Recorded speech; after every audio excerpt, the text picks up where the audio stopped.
వరద బాధితుల వద్దకు ప్రజాప్రతినిధులు వెళ్లి ఆహారం, మంచినీరు అందిస్తున్నారు. వరద నుంచి బాధితులు పూర్తి స్థాయిలో బయటపడే వరకు సాయం అందిస్తామంటున్నారు.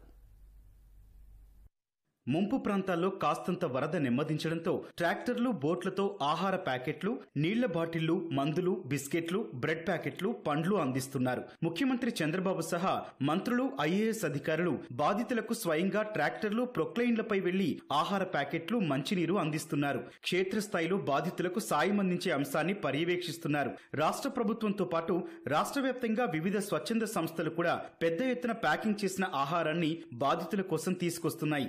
ఇందిరాగాంధీ స్టేడియం నుంచి వీటిని ఒక్కొక్కటిగా విజయవాడ ముంపు ప్రాంతాలకు తరలించి అక్కడ పంపిణీ చేస్తున్నారు.